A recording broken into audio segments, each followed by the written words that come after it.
Hey, welcome to another radio related video, and this is the second part in the different shortwave international broadcast bands. Part 1 was about the 13, 16, 19 and 22 meter bands, and now this second part will focus on the rest of the other bands, which is the first of all the 25 meter band. 25 meter band from 11,500 to 12.200. Officially it's 11,600 to 12.100, but lots of stations are out of band on this band, so consider it from about 11,500 to 12.200 and you won't miss out on much. Now this is a 24-hour day band. The 25 meter band has signals all the time. There's an increase in the distance of signals, I would say, around the sunrise, sunset times. So if you listen, you'll see kind of two peaks that are probably the best around an hour before and after sunset and an hour after and before sunrise, which is an interesting time to listen because you can hear signals from pretty much all over the world. So lots of broadcasters use this band. It's a very crowded band.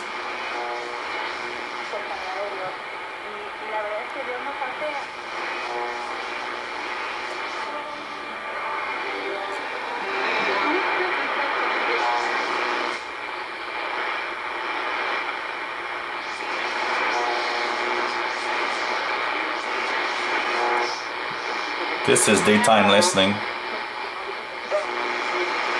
Not the time when there's a lot of signals. I would say that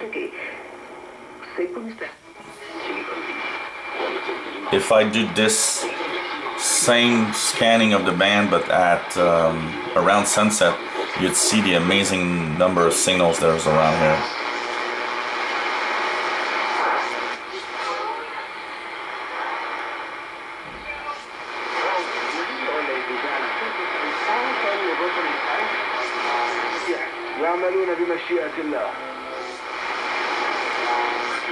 As a result, millions are stockpiling food, gold, and weapons. But how? And there we go. So this was a midday reception. It's not fantastic as you can see right now, but don't be fooled. It's amazing what you can hear from time to time on this band. I would say that the daytime listening is probably better in the winter than in the summer. In summer, it's probably going to be quiet around noon or 1 p.m. local time. You're probably going to see a very quiet band. In the winter, you'll hear signals pretty much all day long. And for example, in the winter in January, December, January, I would say that I can hear lots of Europeans on this 25 meter band. So you can focus, like I said, on the sunrise, sunset times. It's really an amazing band for that. Evening listening is pretty good on it in the summer times also. So it's a great band to tune around at any time of day. You know, tune around. You got a button on your radio there. You got a dial. Turn it. Try to listen to signals. The other band we have is the 19 meter band. I would give it a broad frequency range of 9,300 kilohertz up to 10,000 kilohertz. We're getting here into a band that is more late afternoon and evening and nighttime listening. The 31 meter band is one of the most popular shortwave bands, but signals will mostly come alive I would say about an hour or two before sunset, maybe 2 hours before sunset, and go on through the night up to a few hours after sunrise. So it's more of an evening and nighttime band than a daytime band. It doesn't mean you shouldn't give a listen.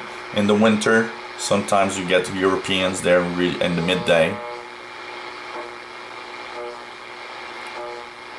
As you can see, nothing to listen to really now.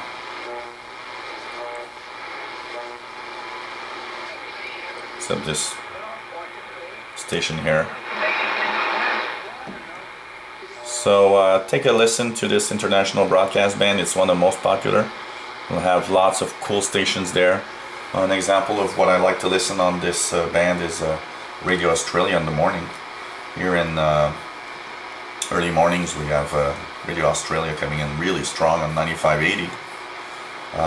In the evening we've got, especially with a little higher solar activity and with summer coming, we'll have lots of Europeans that's going to use the 9 megahertz band, the 31 meter band, for broadcasting toward North America.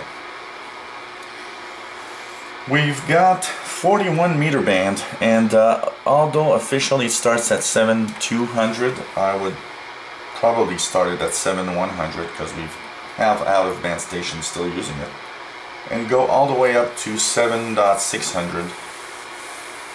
And this is mainly a evening and nighttime band from about an hour before sunset and into the night. This is a very active band, lots of shortwave stations, especially in the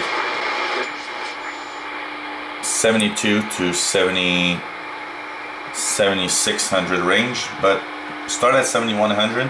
Lots of clandestine stations there. Daytime listening is almost inexistent. Nothing much happening here in the daytime, except maybe the amateur radio band. One thing to notice about this band is that from 7,200 to from 7,100 to 7,300, the band is shared with amateur radio operators. So if you hear people talking over the broadcasts, well, you'll know that amateur radio stations use also this band. It's a shared band. Unfortunately, some amateur radio operators are kind of pissed off that their band is being shared with broadcasters, and some will intentionally broadcast and talk over international broadcasters just to annoy them and kind of, you know, almost jam them if you want, because they're a little mad at that.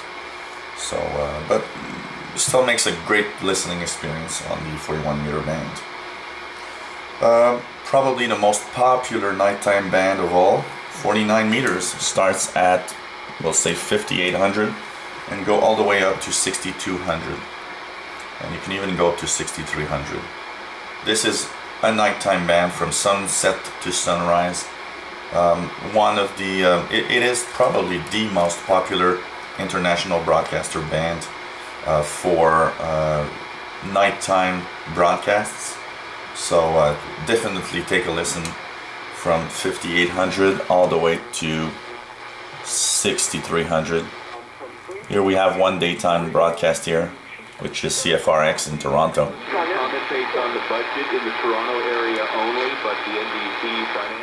So this gives you an idea. Although it's a nighttime band, you should always tune all the bands and see. Sometimes some local stations can be on air during the daytime.